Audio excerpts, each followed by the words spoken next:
കണ്ടില് കിടക്കണ റോഡില് ഇത് റോഡും കടലും ഒന്നിച്ച് കിടക്കിയത്.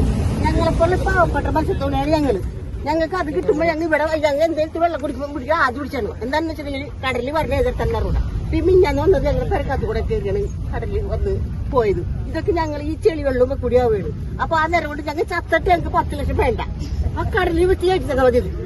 എങ്ങനെ പോകും, ഏത് രൂപത്തിൽ വരുമെന്ന് ഞങ്ങൾക്ക് അറിയാൻ പാടില്ല. ഞങ്ങൾക്ക് എല്ലാ കാര്യങ്ങളും ചെയ്താൽ ഞങ്ങളെ കടലമ്മ വന്നാൽ ഞങ്ങൾ എന്ത് വേണം പറയും. ഞങ്ങളീ കുഞ്ഞുങ്ങളായിട്ട് എവിടെ കോടണം? 20 വർഷം ഇതുപോലെ സ്ഥലം പോലും ചെയ്തിട്ടില്ല. വീടൊക്കെ തകർന്നു പോയി സാറേ. വീട് മുഴുവൻ പോയല്ലേ? അല്ല, 20 വർഷം ഇതുമ്പോൾ ഒരു കല്ലെടുത്തില്ല. ഈ കല്ല് തന്നെ പിറക്കി മേലോട്ട് വെക്കുകയാണെങ്കിൽ തന്നെ ഞങ്ങൾ കുറെ വ്യത്യാസം വരും.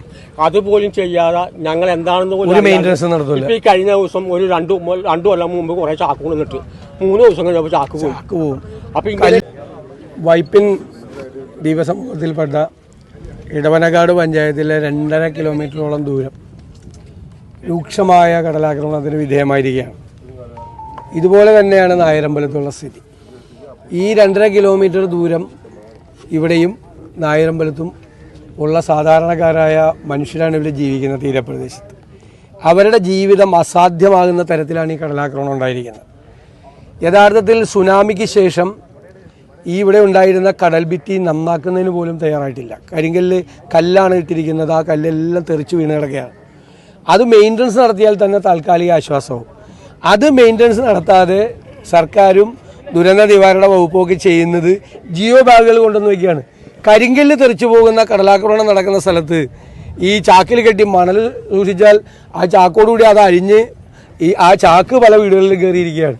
അപ്പോൾ തീർച്ചയായിട്ടും ഇത് വളരെ ഗൗരവത്തോടു കൂടി നോക്കിക്കാണേണ്ട പ്രാധാന്യം അർഹിക്കുന്ന വിഷയമാണ്. അല്ലെങ്കിൽ തന്നെ തീരപ്രദേശത്തെ മത്സ്യത്തൊഴിലാളികൾ അടക്കമുള്ളവരുടെ ജീവിതം ദുരിതപൂർണ്ണമാണ്.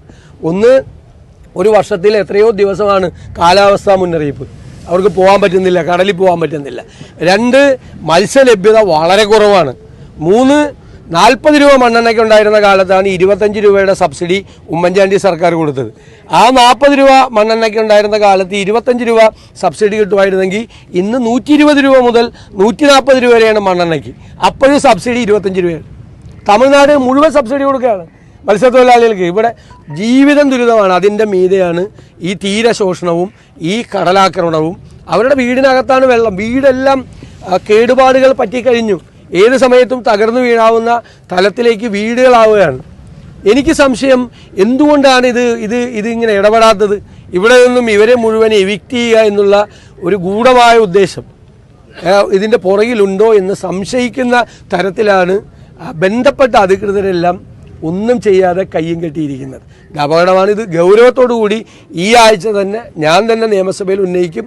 ഇതിന് പരിഹാരമുണ്ടാക്കുന്നത് വരെ എൻ്റെ തൊട്ട അയൽ നിയോജകമണ്ഡലം കൂടിയാണ്, സഹോദരങ്ങളാണ്. അവരുടെ ഈ പ്രശ്നത്തിന് പരിഹാരം കാണുന്നത് വരെ ഞങ്ങളെല്ലാവരും ശ്രദ്ധിക്കും.